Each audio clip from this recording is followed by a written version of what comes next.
Thanks for coming. So we are very pleased to have Jie Han, Jie from Beijing. Yeah. Talk about dense uniform hypergraphs and program matchings, right? Please. Okay. Thank you. Thank you for the invitation. I'm happy to come here. And this will be a talk I'm afraid some of you have heard it before. I promise some new content each time. But right, let's get started. Okay, so we will talk about K-uniform hypergraph and perfect matchings in them. So perfect matchings will be vertex destroying edges covering the entire vertex set. So this could be, one could say perfect matchings will be the most natural extension, most natural objects extended from graphs. And but for graphs, the problem is relatively not, I wouldn't say simple, but well understood. So for example, Edmond's algorithm can actually find the maximum matching, largest matching in the graph in polynomial time. In particular, it can tell you whether a graph has a perfect matching or not. And we also have Tutt's theorem that give you calculation about the graphs who do have perfect matching. However, for the decision problem for perfect matchings, for hypergraph, or say for K-uniform hypergraphs with K at least 3, is NP complete. This is actually in the first class of NP complete problems by Karp. So there are further motivations for us to study perfect matchings in hypergraphs because it has connections with other areas. For example, the existence of combinatorial designs and also Latin squares. This is with the design theory. This early work of this almost combinatorial designs are formalized by Voigt-Rodo in his nibbling work to construct almost design. And it's also, if you formalize the design in another way, then you get clique decomposition. Then it gets connected to error correction codes in Hamming distance. You can say this is in the coding theory. And also when we study, when they study perfect matchings in dense uniform hypergraphs, they found that the mean degree condition or Dirac type problems are related to even equivalent? No. Okay, they are related, very closely related to some old conjectures in probability theory. They are talking about sums of independent random variables, and also there are also practical problems. So a group of people actually, Berge and other people, they use the hypergraph matchings to solve Santa Claus allocation problem. There's a problem in TCS. Okay, so there's some motivations, but yeah. Right. So come to the most first, even the first question, perfect matching means a subgraph. Then I can always ask how dense must a graph to have a perfect matching. And then if you just ask about the density condition, it's a little bit stupid because I'm asking for a spanning subgraph. I give you a clique on n-1 vertices with the isolated vertex. This doesn't look so smart.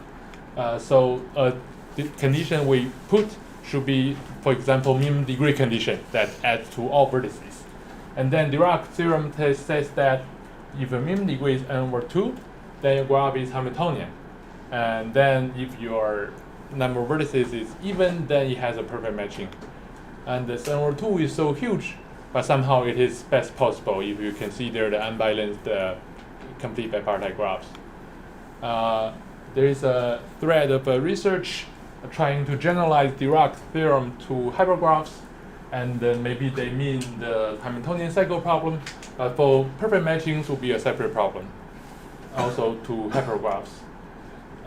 This is a quick introduction about the hypergraphs. So each edge contains now more than 2 vertices, and what I draw here are the edges or triples, which means edges with 3 vertices, and then you can draw them with triples or like that. And then, for example, what I put here is a graph with a matching number 1 because you don't have two independent edges. Okay, so here comes the old conjecture of Erdős. So he asked about how many edges can you have, or what is the maximum density in the graph, in the K-graph, if it has if his largest matching has size s, like bounded matching number. He guesses one out of the two numbers. The first one is the first one corresponds to a clique. You want matching size s plus 1, then you must have then I give you k times s plus 1 minus 1, like this number, a clique of this size, and others are just isolated vertices, so you won't be able to have such a large matching. And the second one is called the space barrier. We will also see it later in the perfect matching problem. But essentially, so n choose k means you have a clique, k uniform clique, and then you have n minus s choose k means you have a large clique. From it, you remove another clique. Now this n minus s set becomes an independent set. Simply speaking, every edge must use one out of the s vertices on my left-hand side, and then it will not work because I have only s vertices will dominate all edges, so you won't have a matching size s plus 1. Well, he conjectured these two, this will be the answer. He conjectured this is the answer, and there will be a series of work up to date. So Franco and Kupavsky solved the problem for n is at least 5 or 3 times sk. So what I want to say here is when they approach this conjecture, they try to prove the exact bound, but for what n? For example, Erdős himself proved the conjecture, proved the exact bound for large n, for sufficiently large n. And then subsequent work are reducing the n0 to smaller and smaller. And then, so this is the record, current record. Franco Kupavsky show it for 5 or 3 sk. Right. Yeah. Is there a record from below? So, if we have equality there for the right. From the below, I think they shows Franco himself show a non-trivial bound, namely 1 plus epsilon times this. And then Kupavsky and his co-author prove some non-trivial thing. Probably it's 100 or 101. No, I mean 1 plus something like that. Okay. Yeah. Right. Okay. Right. So now, that was a good problem, but too hard. Okay. So now they come to this perfect matching problems or the Dirac type problems. So what they want to do is the following.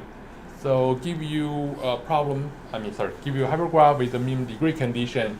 I want the perfect matching, then how strong this minimum degree condition should be. So here for hypergraph, we don't have a normal degree condition as we in graphs. So then we have one possible notion is the minimum collected degree or minimum co-degree.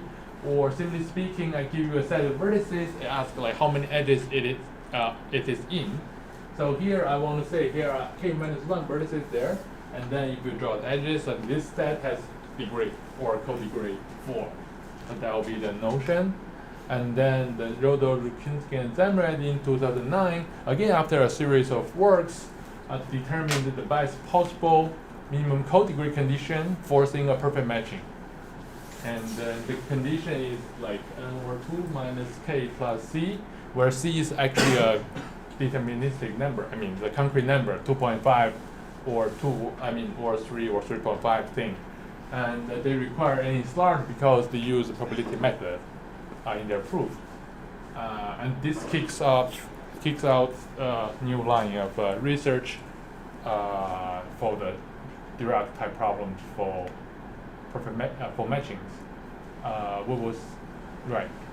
So in general, you can define the minimum d degree, where each time you look at d vertices and see how many edges it is in, and then you take the minimum over all such d sets. And then in this notation, Rodol-Rukin summary says that delta k minus 1 h They say if this is at least n over 2, then they got perfect matching. And they found that there's a big contrast, namely, if you don't want the perfect matching, if you are fine with like leaving k vertices out, okay? I don't get the perfect matching, I fail for one edge, then this threshold could be much smaller, could be saved a lot. This is n over k, compared with n over 2, but k could be 1,000,000, so there's a huge gap. And they show that this n over k plus some big O of log n is enough to guarantee such a matching, which I call near perfect matching, or they call near perfect matching for that. And they conjecture that this error term can be saved, can be omitted. And then there was one of my early project in my PhD. I prove it for large n again. I don't know if someone can prove it for all n. Yeah. So right. So again, this is the main problem. Essentially, according to Rodo-Kinsky summary, these results that covers the case, the k minus 1 degree. What about the general d degree? This is, I think, this is still wide open. There are two conjecture values. I will have a picture to explain where these numbers are from in later, maybe later. And then, so there's again a series of works.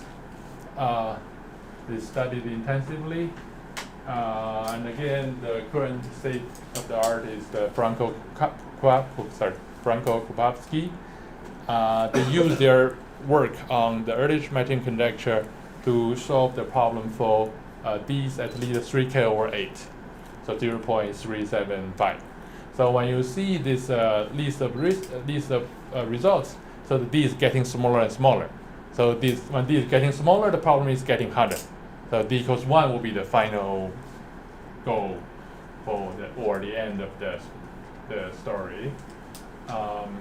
Right. So we will also touch a very natural, close, related notion is the fractional matching, and which I have some definition here, but it's completely generalized. Naturally generalizes in the graph case. Namely, instead of getting a bunch of independent edges, now I want to give each edge a weight. Give each edge a weight, and the only requirement is that if I fix a vertex, the vertex is in a couple of edges, but if you add the weight together, it will be at most 1. And again, the same in the fractional matching for graphs. And the fractional matching is called perfect if the sum of all the weights equals like n over k. And then this along Franco and Huang, Rodo-Kinsky in their paper in 2011, they use the fractional matching or perfect fractional matching to study perfect matching. So they give reduction, or they build a connection about these two problems, and they even put a conjecture for the perfect fractional matching. And if this conjecture is true, actually it will imply the perfect matching conjecture. And again, the record for this conjecture, Franco and Kupavsky, same paper in 2022, they solved it for d equals at least 0.4k.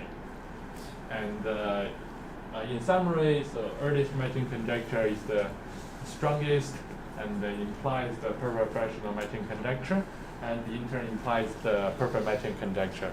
And it's not so fair to say Erdős matching conjecture is just the strongest. It's much stronger, it's not in the same level, which means that in these later conjectures, when we use some regularity method or probability method, we're only looking for, like, we think about k as fixed, and n goes to infinity, or n is sufficiently large. But if we come back to Erdős matching conjecture, there's no such restriction. So n, k, s, just 3 integers satisfying certain equality. Namely, both k and s could be roughly root n. And that's a completely different situation where known techniques in hypergraph doesn't really, do not really work there. So we don't know what will happen. Yeah. So, right. Right, so these are the construction about the perfect matchings. So the first one, no, it doesn't matter. The first one is the so-called space barrier, and namely, this is my hypergraph. I split my vertex into two parts, A and B, and the A part has size like n over k minus 1, say, and then what happened is I'm defining my edges there, but equivalent way to think about it is I have a complete graph, and I remove the complete graph from the bottom. So B is independent, and I have all other edges.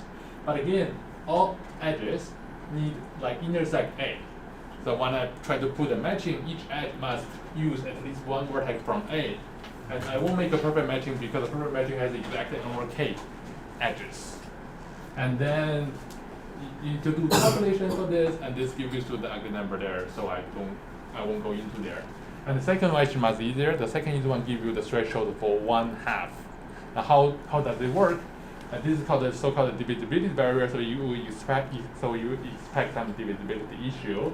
So I have x and y are vertex set with almost equal size, where I require that size y is odd. So when I put down my edges, I put down all triples. When you do further k tuples, will be the same. Let me say 3 uniform. I put down all k tuples that contain even number of vertices on the right. Okay, but this guy contains 2 vertices on the right, good. And this guy contains 0 vertex on the right, good. And these two types of triples, I don't add them to my hypergraph. But now you look at this construction, each edge contains an even number of vertices on the right. When I have a matching, I list the edges together. Each edge contains even number on the right. When I add them together, still even number of vertices on the right. But in Y, in my right hand side, I have odd number of vertices. So there won't be a perfect matching, and this is what I said about the divisibility issue. And the graph, the x and y will have size roughly n over 2, and so symmetric. You expect the mean co-degree or even mean d-degree will be around half, like 1/2 times like n choose k minus d. But you can do modulo something, right? Not only modulo 2. Then you lose more. Modulo 2 is the best.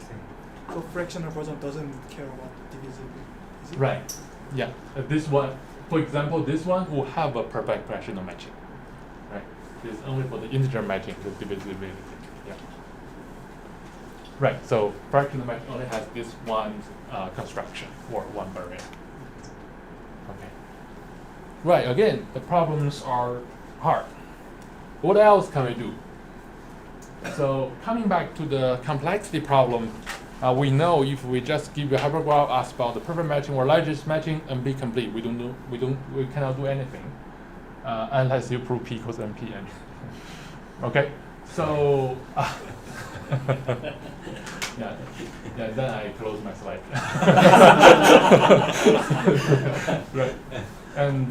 Right, and then they ask, what about? I don't look at arbitrary hypergraph, okay? I add the mean degree condition, okay? So I only look at the hypergraphs with a high mean degree condition, okay? That's what I try to prove. I look at n vertex k uniform hypergraph with the mean degree condition, okay? When I add such a condition, it's parameterized by delta, right? I shouldn't put delta too big. For example, if I put delta to be like 1/2, so for example, for co-degree, let me do my example. In my example, I will save the L notation if L equals k minus 1, which will be the co-degree, and sort of the easiest case and the sort of the most understood case. Okay. I have n vertex, and the delta will be on this line. I put it on this line, and from 0 to 1, and 0 means no restriction, no benefit. So NP complete. And then I don't look at 1, I look at 1/2. 1/2 means I'm looking at all hypergraphs with mean co-degree n over 2, right? And for that, does it contain a perfect matching? The answer is yes, by Rodo-Rudkinski-Zamrad's work. They show that every such hypergraph contains perfect matching. I ask you to solve the decision problem, you do nothing, output yes. there must be a perfect matching because they show that. But for the other range, this existence of perfect matching is not guaranteed, and then it's non-trivial. You need to do something. Okay, and for this range, thanks to Shimaizka's work, she proved that this whole range, the problem is NP-complete, and then this is the gap left at the beginning. I mean, at the beginning when they read the problem. Okay, as a reminder, this 1 over k actually will be the threshold for almost perfect matching or perfect fractional matching. They all agree here. And 1/2 here is the threshold for perfect matching. And this forms the problem about this middle part. Whether the problem can be solved in polynomial time or the problem is NP-complete. So this is the problem. And then Shimaizka actually proved more. For all these numbers below this conjecture value in the perfect fractional matching, she showed that the problem will be NP-complete. And then Kaprinsky, Rukinski, and Shimaizka, they together formally read this problem, and they show that 1/2 is not the turning point. So the question was about 1 over k, 1/2, which one is the correct answer? They show at least 1/2 is not the correct answer because they show that if you decrease the requirement a little bit, they can already solve it in polynomial time. Or this is already a non-trivial result because if you look at such hypergraph, they may or may not contain perfect matching, and they will have algorithm to detect it. So in their result, this is depending on the k? Yes. Yes. Yeah. Right. And then the major, the breakthrough came by Peter Kiwash, Knox, and Mycroft. They showed that, they essentially solved the problem. They show that this number, if you take slightly be above 1 over k, and then they have an algorithm that can decide whether such hypergraph has a perfect matching or not. And if yes, they can output the perfect matching. So that's What is L, or in this case, you have only 2 arguments? if you don't see L, then it's k minus 1. Sorry. Ah, I see. Right. This is the co-degree, like the first case, the co-degree case. Yeah. They essentially solve it, and I thought they solved it, but when I read later, they said they didn't solve it. They have for the original question, they have a final final space for the case where delta equals exactly 1 over k, and I said okay. They have a 60-page paper, and then how do I figure out the last page? Do I need a 100-page for it? Luckily, it was better. Luckily, I could replace some of their core argument by absorption method, and then I have some 20-page manuscript that finally resolved the final case. But arguably, they have the 60th paper cited or using the main tool of another 100-page paper, and also using another paper with 180 pages. This type of blah thing. But anyway, so right. So you're not saying that such a graph always have a perfect match? May or may not. I see. So we need to detect. We need to decide. Right. And this is kind of answers the original question of Kaprinsky, Rukinski, and Shimaizka. But this is actually in terms of the threshold, right? Like your minimum co-degree divided by n. And what about the concrete minimum degree condition? And later in the paper with Peter Kiwash, actually, due to some problem, technical issue, in my paper, I only solved the decision problem. I don't know how to output the perfect matching. If my algorithm says yes, there is a perfect matching, I don't know how to output one. So I talked to Peter Kiwash, and we have worked together. We show that actually we know how to output the perfect matching. But more importantly, we see that we can save the minimum degree condition by a constant. It could be any constant. It could be a million, but again, this means n must be large or so. So that was further improvement to this. and I'll come back to this a bit later. At the same time, in the Kivach's paper 2015, they actually asked more. They just say, okay, so this is a threshold for perfect fractional matching, not the threshold, the conjecture threshold for perfect fractional matching. They conjecture that once your delta is above this, this should be just in P. If true, this will compensate the lower bound result of Szymańska. She proved that below it they're all NP complete. Well, I didn't work on it. And when I was in Birmingham, in the UK, Andrew Tracklon read some of this, and then we talked about this conjecture together, and we thought we proved something, and it's little bit embarrassing. It's 0.5K to 0.6K, even less, 0.59.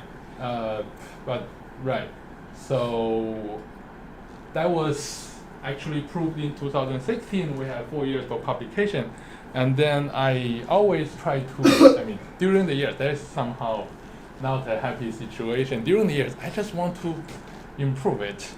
I know the lower bound closely related to the perfect fractional matching, the perfect fractional matching thing, or even the earlish matching thing, which I may not have good chance. But for the upper bound, for this side, I thought I should be able to solve it. For example, this problem is solved for L equals k minus 1, the code degree. But the k minus 2 degree, I don't know how to solve it.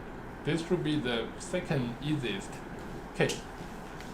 And later, with Louis Ninggan, we were able to resolve at least the upper part of the missing part of the interval for the range of L. And then, so essentially the upper part is our main work. The lower part is not our work. We just use Franco and Kupavsky's result. You will see this on next page. So, right, again, this is the conjecture of Kivach. And then what we essentially prove is that this Kivach conjecture, the KKM conjecture, is true if the fractional matching conjecture is true. Then, as a corollary, the conjecture is true for 0.4K to K minus 1. This lower bound from 0.5 to 0.4, not due to our work, but due to their work, we use them. Also, the theorem can be viewed as like the solution of the complexity part of the problem, because we resolve that part, and we leaving only the extremal part. Right, and now you can say this perfect fractional matching conjecture. I also will imply this KKM conjecture. Okay. Right. So. Right. And now I want to come to a little bit more about this more algorithmic version. This was the problem. Similar problem was started before, but until in 2021 or 22, Fomin and Hall, they have a large group. They proposed, they formalized the problem explicitly. So the problem, instead of talking about their result, I can first introduce the problem to you. I think I really like the problem. So suppose you have your favorite extremal graph series theorem, okay? That is already proved, now the conjecture, okay? And such a problem typically would say, okay, if you have mean degree at least a t, or you have like your graph density at least whatever, right? Then your graph has something, okay? That will be a extremal graph series theorem, right? And this property pt could be a spanning subgraph or a small subgraph or whatever. And then I want to ask the following question. What about if I reduce the requirement for this extremal whatever number or mean degree by a number, right? By some number. So now my mean degree delta G is at least a t minus c. Okay, I want the same thing. Okay, I want property PT on the same thing, but I may or may not have it. Okay, I mean, suppose this theorem is tight. Of course, suppose my theorem is tight, and now I reduce my requirement. I want the same conclusion, but I may or may not have it. Can I have an algorithm determining solving the decision problem? Okay, and what will be the complexity of that decision problem? So that will be the general problem. And the Fomin themselves, when they make this problem, the title of their paper is called Algorithmic Version of the Dirac Theorem. So they solve the long cycle version, long cycle theorem of Dirac. Like if you have mean degree delta, then you have a cycle length 2 delta. Unless delta is bigger than over 2, then you have Hamiltonian cycle. And they show that if you have minimum degree at least, shall I say delta, or I can use t, t minus c, and then they have an algorithm that can decide whether the graph has a cycle of length 2t. You take a minimum with 2t and the n, and they can decide whether it has such a cycle or not. There will be an algorithm, but what is it? What is remaining? What is missing from the statement? The complexity. The complexity is FPT in C. And that means, for example, you have a running time 2 to the big O of C and the n to the big O of 1. This will be called fixed parameter tractable. I think I have that. No. Fixed parameter tractable. Fixed parameter tractable algorithm, and if the running time has this form, and what does this mean? So this means just means, for example, I don't want a time of this form. I don't want C to be on the shoulder of N. Normally for such a problem, you might have a trivial algorithm for this by doing brute force. But they want the dependency of N and C to be separated, and this will work. But for example, if I don't get this, if I get 2 to the 2 to the 2 to the C times n to the big O of 1, they don't care. I mean, this is still called fixed parameter tractable. I just want C and N to be separated. I don't care how good you get here. And for example, if you have this type of running time, then your problem will be, say, in P, or polynomial time solvable, if C equals log n. But for here it will be log. But so there's not much difference as long as you really bypass the constant regime. For example, here means C can only be constant to be polynomial time. But so that's essentially what I mean by fixed parameter tractable. Again, they are asking for the transition. They are not asking for the exact best running time, and then that's what they care, or what they talk about this FPT time algorithm. Okay, any question here? Yeah, I was only commenting on the running time. That's nothing about the proof. And then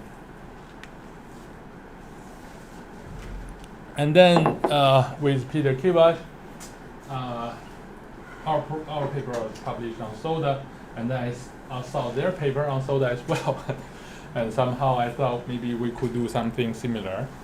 And essentially we could solve, we can again strengthen our theorem to kind of solve this problem for hypergraph matchings of arbitrary size.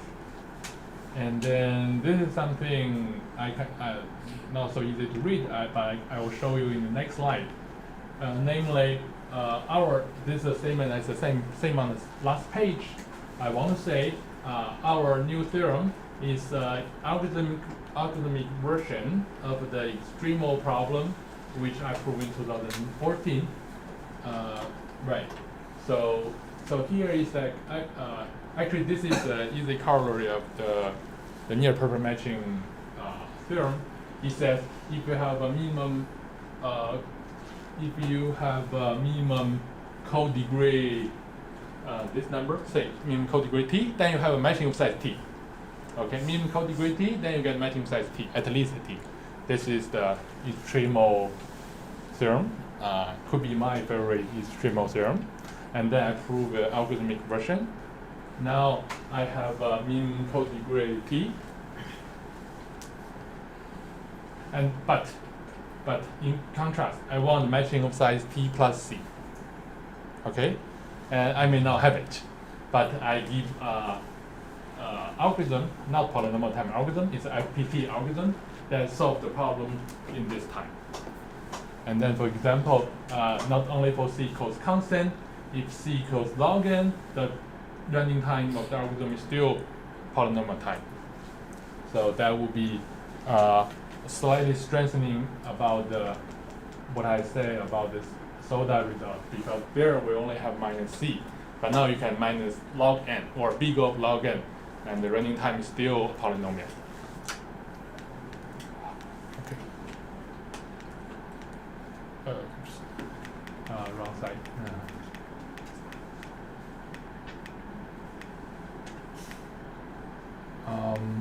Is it? Yeah.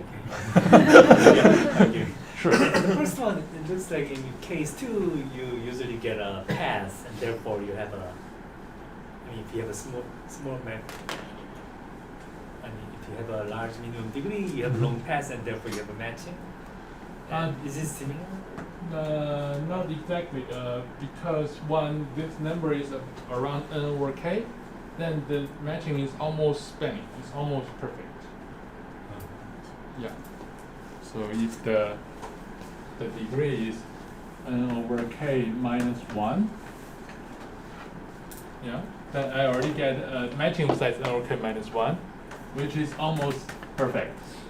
This is almost perfect. There's only like one edge from perfect matching. I'm really confused. Right. If you take exactly n over k, then you mean you have a perfect matching. No, that doesn't work. Yeah. So there should be the statement is not complete, right? Right. And then the matching of size this, but I need to require this less than n over k. Let's see. Yeah, I need to add something like this. Okay. Strictly less than over k. Strictly less than over k. Yeah. Right. Right. Right. And no other question? you know what's up? What's on next page? Yeah. Okay. And questions. So how can one go about proving this decision problem? What's the strategy? Right. That's supposed to be the. Sorry. The question again? So how do you solve the how do you solve the decision problem? Right. So the decision problem, roughly speaking, so Kibash, they prove it this way. They figure out they can such a hypergraph with a minimum co-degree. You can split it into finitely many vertex sets, like partitioned vertices. Actually, less than k parts, and then they screen the so-called divisibility barrier, which I can expand a little bit now. So we said the divisibility barrier, as I tried to mention, will be, for example, like 3 graphs like this. this will be a divisibility barrier. It doesn't have a perfect matching if my left-hand side has odd number of vertices. Okay, and then you could put construction with 3 parts or more, as Sang-Yu suggested. You could put more parts. But when you have n over k, mean degree n over k, again, those kind of exceptions will be finitely many.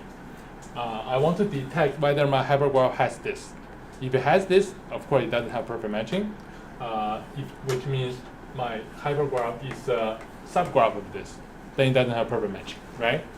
And for that, we can split the vertex in the finite many parts. They have algorithm for that. And then once you split them into finite parts, then you do the following. I want to write down the edges and see which edges are flexible. And for flexible, for example, if I have 3 parts, I can call this edge as a 2, 1, 0 edge because of just the vertex distribution. Okay, and then it is flexible if I have mu n to the cube. If I have many such edges with the same index vector. And those are very good to me because I could use this edge, but if I need this vertex to help somebody else, I can change to do another such edge because I have so many. Okay, so that is the key idea about the robust edge. They call it robust edge. This is good, or this is a normal trick in many of this extremal problem. But here we are in the decision problem. The point is, when I write them down, they are my robust edge. I'm happy, but there could be some edge non-robust. Say I have 5 such edges, or only 1 such edge. I also need to use them because they might be crucial for the perfect matching. But for them, the point is there are few such edges. I need to try to kind of, for example, if I come back here, if we have 1 such edge, just 1 is enough to solve this parity problem. I think this is trivial because I said this doesn't have perfect matching because each edge uses even number of vertices on my left-hand side, but 1 odd edge will kill it. In general, when I have more parts, maybe 1 edge is not enough, but it's not hard to prove that a constant number of edges will be enough. And then for that constant number of edges that you would like to use to resolve the parity issue, because constant number, then you just test it. You can test it true or false, doesn't matter, because it will be constant number of such edges. That will be the proof. You first locate a group of, a small matching of a constant size that can resolve the divisibility issue, and then you run your normal proof. Well, although they did something different, and I did absorption, that will be the same thing.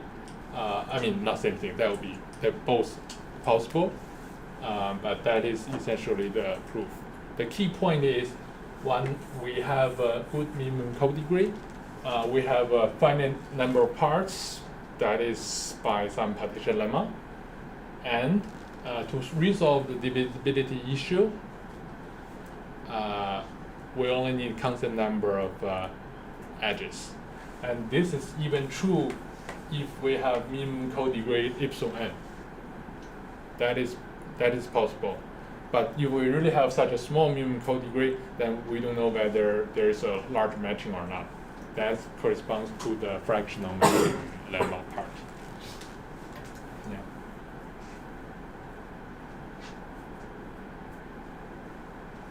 Yeah, that is no so. So if you run this Mhm. check polynomial time to check whether there is this Divisibility. constant number of edges to fix the divisibility, Right. to get rid of the obstruction. Right. If it does not exist such thing, then you output there's no such. No perfect matching. Right. Right. Right.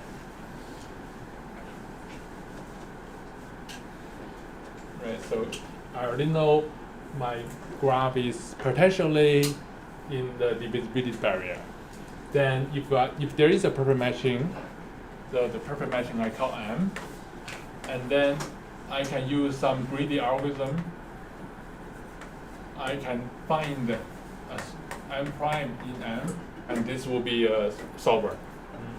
And with this greedy algorithm, with some easy abstract algebra work, I can show this is a constant. This is constant. And this means this is guaranteed. A small solver is guaranteed.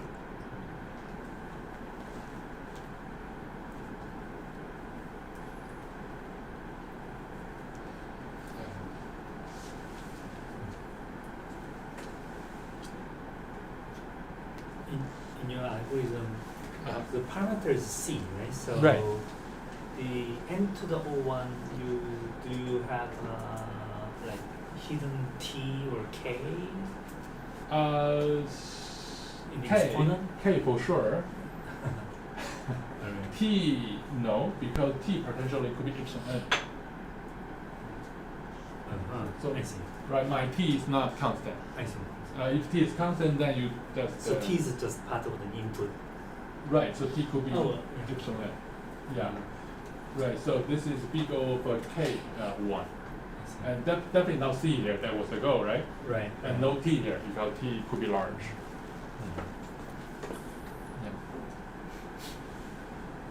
Does the running time change depending on in which range you are? So let's say that you're between this in this 1 over k and 1/2 in that regime, right? That was interesting. And does it on some level you would expect that the running time should change, right? That when you're just a little bit below 1/2, then it's Would it be faster? It should still be faster to check. You would expect like when you don't care only about polynomial, but I wonder. Actually, in right. So not in my result, but Kiva's result, the first result, they actually show that one k equals 3. For their algorithm, they have a speed up algorithm with running time n cube, which would be best possible because the same as reading the edges. Yeah.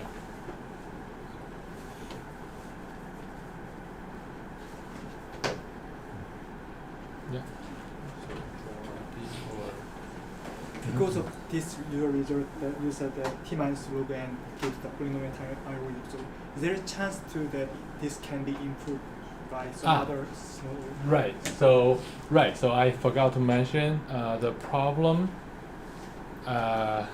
Normally, this type of problem by essentially the proof of Szymańska.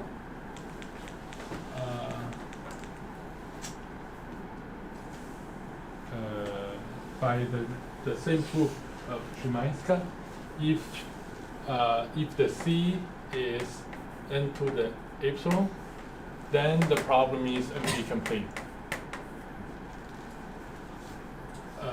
Right, but the C doesn't match there. The C will be like you have mu degree n over k minus C, right? If I have, this will be the threshold. If I have your threshold minus n to any epsilon, then it's NP complete already. And what we said is if C is big O log n, then the problem is in P. The problem is in P. And we don't know further in between what's going on there.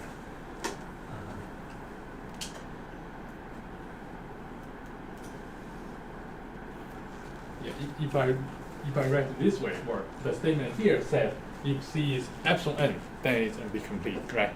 But essentially the proof says you can put it like into epsilon, any polynomial.